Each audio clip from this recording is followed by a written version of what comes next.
Moscú, 1938. El invierno no era lo más frío en la Unión Soviética. Más helado que la nieve era el silencio. Un silencio hecho de miedo, de sospechas, de pasos apresurados por los pasillos del Kremlin donde nadie sabía si vería el amanecer siguiente. El régimen de Stalin había convertido la lealtad en una ruleta rusa. Cada general dormía con la pistola bajo la almohada, no para defenderse del enemigo, sino de sus propios camaradas. La Gran Purga estaba en su apogeo. Más de 30.000 oficiales del Ejército Rojo habían sido arrestados, interrogados, fusilados o enviados a los campos del Gulag. Nadie era intocable. El mariscal Tuyachevsky, héroe de la guerra civil, había sido ejecutado por traición. El mensaje era claro. En la Unión Soviética, la gloria duraba menos que una bala. Los pasillos del Kremlin olían a tinta, sudor y miedo. Los secretarios evitaban cruzar miradas. Las reuniones militares eran una coreografía del terror. Cada oficial hablaba lo justo, medía cada palabra, porque cualquier frase podía ser interpretada como una crítica al padre de los pueblos. Y cuando Stalin aparecía, el aire cambiaba de densidad. Su mirada era un arma. Nadie sabía si su sonrisa significaba aprobación o condena, pero entre los miles de hombres que callaban, había uno que no sabía cómo hacerlo. Un comandante de origen campesino, de rostro duro, mirada fría y carácter imposible de domesticar. Su nombre empezaba a circular entre los pocos que aún se atrevían a hablar en voz baja. Georgi Konstantinovich Chukov. A diferencia de los demás, no buscaba favores ni ascensos. Vivía por y para el ejército. Su obsesión era simple: disciplina, estrategia, victoria. No le importaban los aplausos ni los discursos, solo los resultados. En las llanuras heladas de Mongolia, Zhukov había demostrado su valor. Durante la batalla de Yal-Jingol, en la frontera con Japón, había aplastado a una fuerza enemiga numéricamente superior, usando una combinación de velocidad, engaño y ferocidad que ningún manual militar soviético había previsto. Pero mientras sus superiores lo felicitaban, él sabía que la verdadera amenaza no estaba en el este, sino en Moscú. El Kremlin observaba con atención. El éxito sin permiso era peligroso. Un oficial demasiado eficiente podía ser tan mortal como un traidor, y cuando Zhukov fue convocado a Moscú para informar personalmente al Comité Central, sus hombres lo miraron en silencio. Todos sabían lo que significaba esa llamada. Casi nadie regresaba. Esa noche, antes de partir, escribió una sola frase en su cuaderno militar: "No temo al enemigo, temo al silencio de los cobardes". Las luces del Kremlin lo recibieron con un resplandor espectral. Los retratos de los mariscales caídos colgaban aún en los pasillos como advertencias mudas. Los oficiales del NKVD lo escoltaron sin decir palabra. Cada puerta que se abría podía ser la última. Pero Chukov caminó erguido, sin bajar la mirada. El eco de sus pasos retumbó en las paredes rojas del poder. Y por primera vez en años, ese eco no fue de miedo, sino de desafío. El reloj del Kremlin marcaba las 2 de la madrugada cuando Zhukov fue conducido al despacho del mariscal Voroshilov. El edificio entero dormía bajo una nevada espesa, salvo por las luces que nunca se apagaban en las oficinas del poder. El silencio era tan profundo que se oía el crujir de las botas sobre el mármol. El comandante avanzaba con el paso firme de quien ya había aceptado su destino. Voroshilov lo observó largo rato, sin hablar. En la mesa había una carpeta con su nombre, marcada con el sello rojo de confidencial. Zhukov sabía que ese color podía significar tanto una promoción como una condena. Finalmente, El mariscal habló, con voz baja, casi paternal. Camarada Chukov, el camarada Stalin ha leído sus informes sobre Yal-Jingol. Su estrategia fue inusual. Zhukov no respondió. Esperó. El comité quiere escucharlo personalmente, continuó Voroshilov. A las 8 de la mañana se reunirá con el propio Stalin. Para la mayoría de los oficiales, aquello era una sentencia de muerte diferida. Pero Zhukov no temía a Stalin, no por valentía ciega, sino porque temía más al fracaso que al dictador. A la hora señalada, entró en la sala del Politburó. Stalin estaba allí, sentado bajo el retrato de Lenin, fumando en silencio su pipa. A su lado, Beria tomaba notas sin levantar la vista. El ambiente olía a tabaco, sudor y poder. Así que usted es el que aplastó a los japoneses, dijo Stalin, sin mirarlo aún. Lo hizo sin permiso, ¿no? Zhukov sostuvo su mirada. Cumplí con mi deber, camarada Stalin. Mi deber no espera permiso. Un murmullo recorrió la mesa. Nadie le hablaba así al líder. Beria levantó una ceja, pero Stalin sonrió apenas. Tiene agallas, murmuró. Los cobardes ya no nos sirven, y los aduladores sobran. Zhukov entendió el mensaje. En aquel momento, Stalin no lo estaba felicitando, lo estaba probando. Querían ver si aquel oficial de provincias sabría doblar la rodilla o romperse. Durante horas analizaron cada maniobra de Yal-Jingol. Zhukov respondió con precisión quirúrgica. Cómo atrajo a los japoneses a una trampa, cómo cortó sus líneas de suministro, cómo lanzó la artillería y los tanques T-26 en un ataque envolvente de 360 grados. Hablaba con calma, sin miedo, sin buscar aprobación. Cuando terminó, Stalin se levantó. Bien, a partir de hoy usted dirigirá el distrito militar de Kiev. Prepárese. Vendrán tiempos difíciles.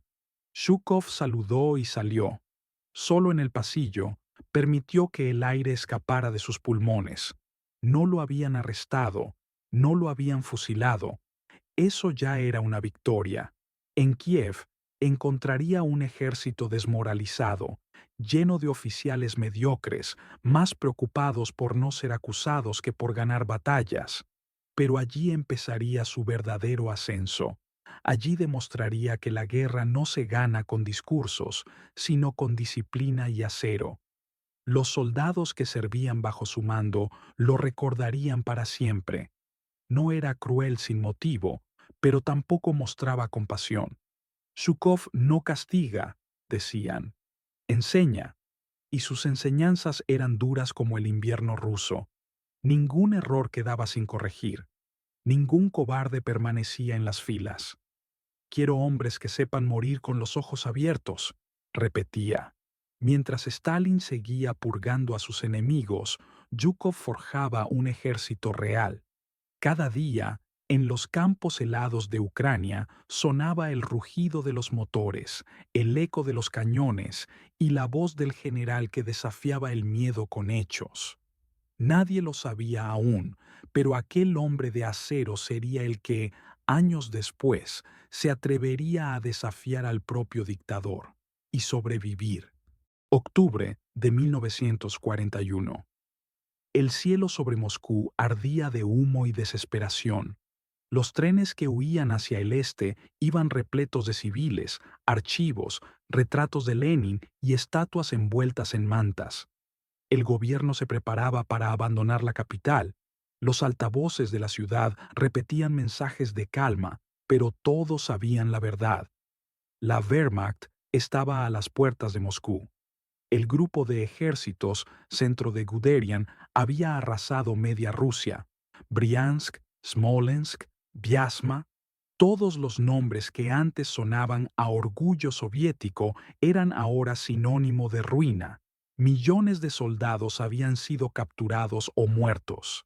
El invierno se acercaba, pero los tanques alemanes aún rugían, confiados en su victoria total. Fue entonces cuando Stalin pronunció una orden que cambiaría el curso de la guerra. «Llamen a Zhukov». El general llegó a Moscú bajo una nevada temprana, vistiendo su uniforme cubierto de barro, con la mirada firme de quien ya había visto el infierno. Al entrar en el Kremlin, los guardias lo miraron como si hubiera llegado la última esperanza. Stalin lo recibió en silencio.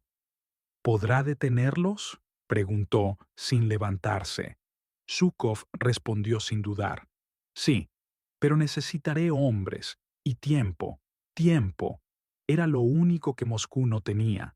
En cuestión de horas, Zhukov transformó el caos en orden, reorganizó las defensas, unió batallones dispersos, formó líneas de artillería con piezas abandonadas y reclutó incluso a civiles. Cada metro de tierra, decía, vale una vida, y si alguien la entrega sin luchar, entregará también su alma. El 7 de octubre, los tanques alemanes cruzaron el río Desna. El suelo tembló. Los soldados soviéticos, agotados y hambrientos, miraban al horizonte donde se levantaba una nube negra, la vanguardia de Guderian. Zhukov recorrió las trincheras, sin escolta. Los hombres lo veían pasar con asombro. El general no gritaba, no prometía, solo decía: «Aguanten, Moscú está detrás de ustedes, no hay a dónde retroceder». Esa noche, los proyectores antiaéreos iluminaron el cielo. El rugido de los motores alemanes se mezcló con el silbido de los cohetes soviéticos. La ciudad parecía arder. El propio Stalin ordenó que nadie evacuara el Kremlin. «Si cae Moscú», dijo, «no habrá Unión Soviética». Durante semanas, el frente se convirtió en un infierno blanco. El barro se congelaba, las armas se trababan, los hombres caían y eran reemplazados por otros que duraban apenas horas. Pero bajo el mando de Zhukov, el ejército resistió. Las divisiones siberianas, recién llegadas del este, se lanzaron al contraataque bajo una tormenta de nieve. Los tanques T-34, diseñados para el frío, avanzaban entre los panzers alemanes como bestias de acero. El 5 de diciembre de 1941, Zhukov dio la orden que nadie esperaba: contraataque general. El ejército soviético, por primera vez desde el inicio de la guerra, dejó de retroceder. La nieve se tiñó de negro con el humo y de rojo con la sangre. La Wehrmacht, agotada y congelada, comenzó a ceder. Moscú no cayó. Y en los pasillos del Kremlin, donde antes reinaba el miedo, se empezó a murmurar otro nombre. No el de Stalin, sino el de Zhukov. La capital había resistido no por ideología, sino por voluntad, por el hombre que se negó a rendirse. La nieve se había derretido, pero en el Kremlin el aire seguía helado. Zhukov había salvado Moscú y con ello la Unión Soviética. Sin embargo, en los pasillos del poder, el éxito no siempre era una bendición. A los ojos de Stalin, ningún hombre podía ser tan admirado sin convertirse en una amenaza. Las calles estaban cubiertas de carteles con su rostro. «El héroe de Moscú», proclamaban los periódicos. Los soldados cantaban su nombre en los campamentos y las madres lo bendecían en voz baja al enviar a sus hijos al frente. Pero cuanto más crecía su gloria, más profunda se volvía la sombra de la sospecha. Stalin lo observaba desde la distancia, mientras fumaba su pipa y escuchaba los informes de Beria.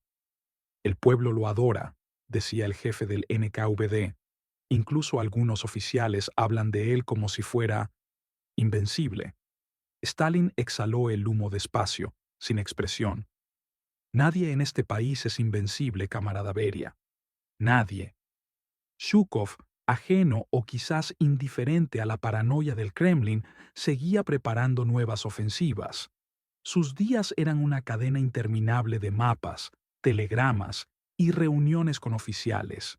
Dormía 3 horas por noche, comía de pie y pasaba más tiempo en el frente que en su propio cuartel general. Su estilo de mando era brutal.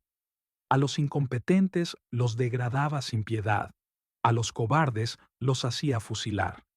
Para Zhukov, la guerra no era cuestión de compasión, era una ecuación: o mueren ellos o morimos nosotros. Y en esa lógica fría encontró su fuerza y su condena. En marzo de 1942, Stalin lo convocó nuevamente al Kremlin. El ambiente era denso, cargado de un silencio incómodo. Sobre la mesa, un mapa del frente occidental. Stalin lo miró fijamente. Sus hombres murieron por miles en Rsev. ¿Cómo lo explica? Zhukov no vaciló. Los hombres mueren en la guerra, camarada Stalin. Pero el enemigo retrocedió. La sangre derramada no fue en vano. Beria frunció el ceño, pero Stalin solo asintió. Retrocedió, repitió. ¿Y si la próxima vez no lo hace? Entonces lo obligaremos a retroceder, respondió Zhukov seco.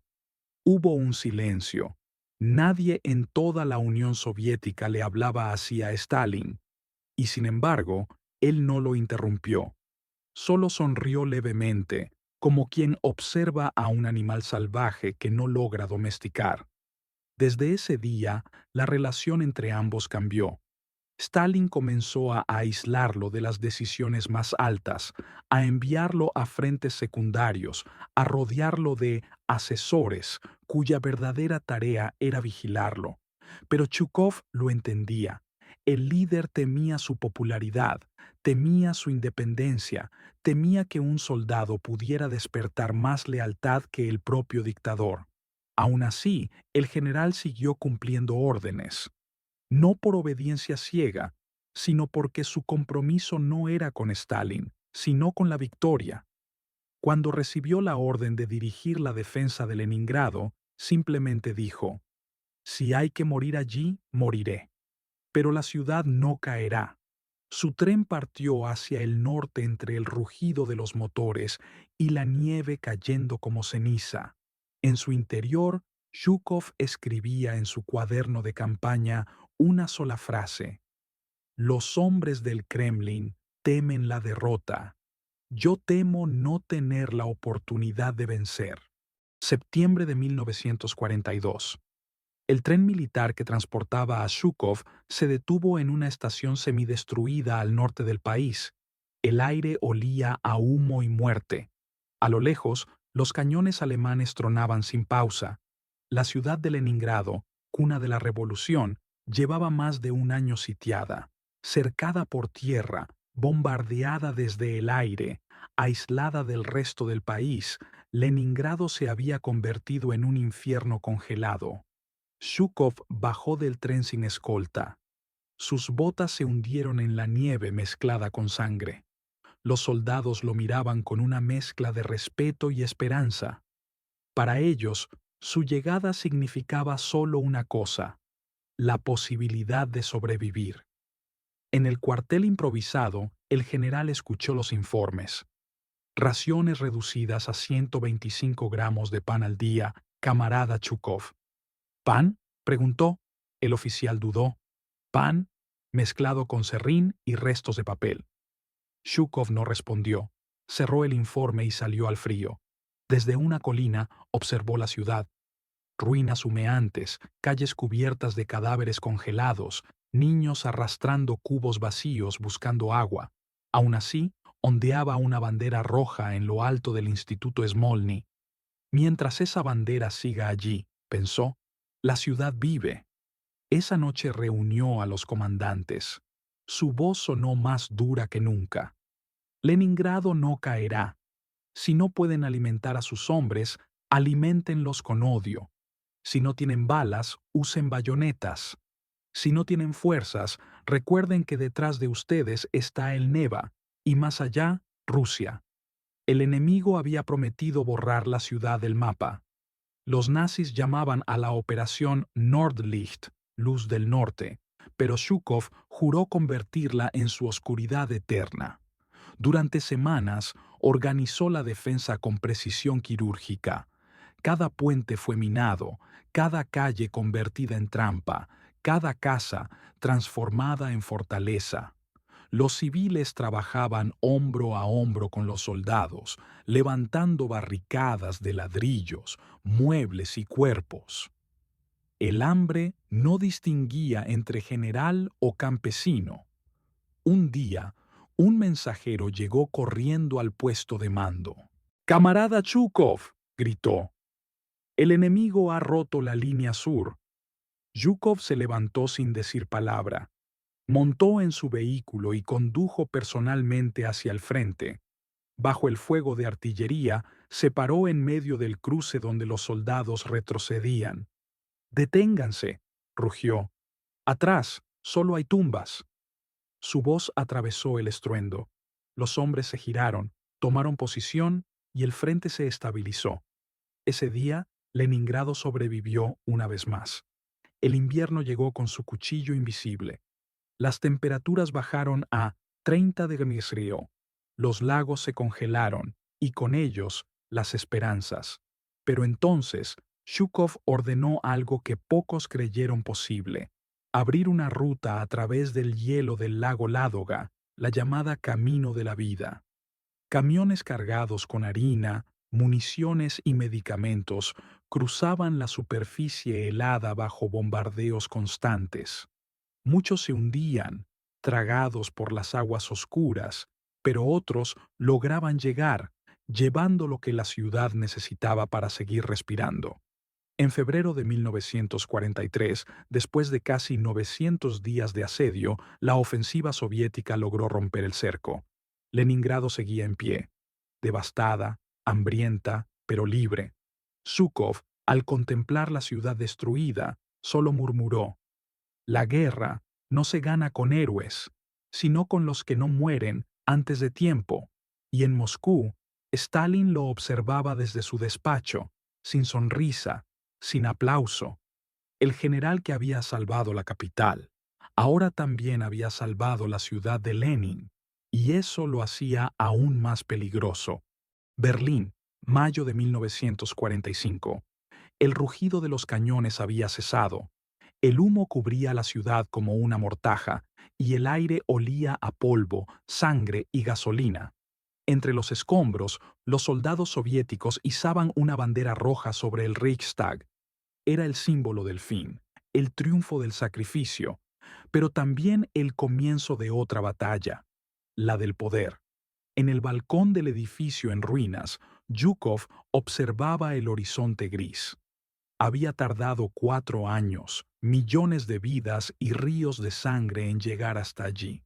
Pero cuando el eco del último disparo se apagó, no sintió euforia, sino un silencio pesado, casi culpable. El precio de la victoria estaba grabado en los ojos de cada soldado que lo miraba sin palabras.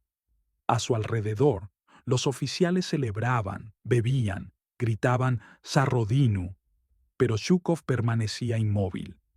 Sabía que la guerra contra Hitler había terminado, pero la guerra con Stalin apenas comenzaba. Pocos días después, en el cuartel general soviético, recibió un telegrama: «Regrese a Moscú inmediatamente». No había felicitaciones, solo una orden. En el Kremlin, el ambiente era gélido, como en los días más oscuros de 1941. Stalin lo esperaba sentado bajo el retrato de Lenin, con una expresión impenetrable.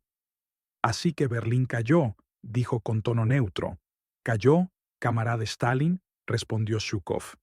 «Firmaron la rendición el 8 de mayo. Y usted fue quien aceptó el documento. Así es, sin autorización previa». El silencio se hizo denso como el humo.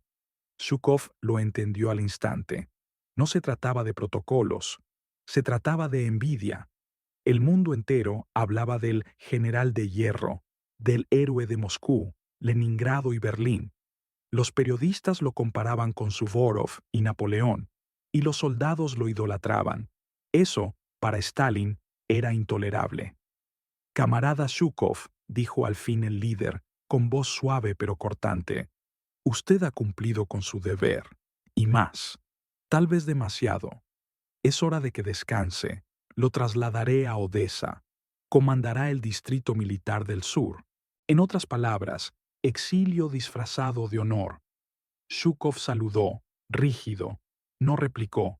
Sabía que discutir era inútil y que los héroes demasiado visibles no vivían mucho en la Unión Soviética. De regreso a su nueva sede, lejos del poder, miró desde la ventana del tren las aldeas destruidas, los campos llenos de tumbas, los niños descalzos jugando entre cascos oxidados. Eso era el verdadero rostro de la victoria. Una noche, escribió en su diario personal: he visto morir ejércitos, he visto caer imperios, y he visto cómo los hombres se transforman en dioses y luego en sombras.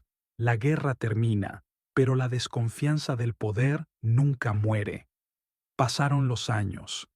Stalin murió, y cuando el país volvió a pronunciar el nombre de Zhukov, ya no fue con miedo, sino con respeto. El viejo mariscal volvió a desfilar por la Plaza Roja, su pecho lleno de medallas, sus ojos cansados pero orgullosos. Había sobrevivido al enemigo, al dictador y a la historia, no porque buscara la gloria, sino porque se negó a desaparecer.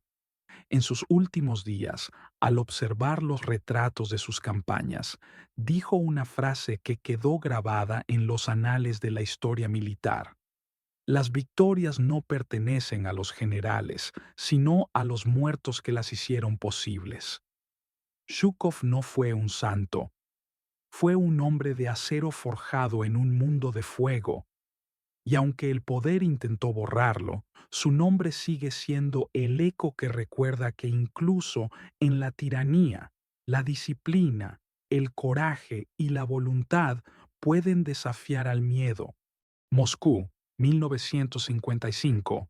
La nieve cubría los tejados como un sudario.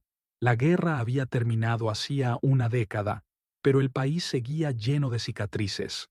En una dacha silenciosa a las afueras de la ciudad, Georgi Zhukov, el héroe de Moscú, de Berlín, de toda una era, limpiaba el polvo de sus medallas. Eran tantas que el brillo casi cegaba, pero en sus ojos no había orgullo, sino cansancio. Durante años, el poder lo había relegado al olvido. Stalin temía más su nombre que a cualquier enemigo extranjero. El hombre que había salvado a la Unión Soviética fue desterrado, vigilado, silenciado. Pero cuando el dictador murió, los muros del miedo comenzaron a resquebrajarse y el pueblo volvió a pronunciar su nombre: Zhukov. Khrushchev, el nuevo líder, lo llamó al Kremlin. Camarada Zhukov, la patria lo necesita de nuevo, no para una guerra, sino para limpiar la sombra del tirano. Zhukov regresó y una vez más el pueblo lo vitoreó. Desfiló sobre su caballo blanco en la Plaza Roja, entre gritos y lágrimas. Por primera vez en muchos años, sonrió, no por la gloria, sino porque su pueblo seguía vivo. Pero incluso los héroes se convierten en amenaza cuando eclipsan al poder. En 1957 fue apartado otra vez, acusado de ambición personal. Sin juicio, sin humillación pública. Solo silencio. El mismo silencio que siempre acompaña al miedo de los dictadores. Sus últimos años los pasó escribiendo y recordando. Sabía que su historia no necesitaba propaganda. Las victorias no pertenecen a los generales, escribió, sino a los muertos que las hicieron posibles. Murió en 1974, en paz, rodeado de medallas que ya no pesaban.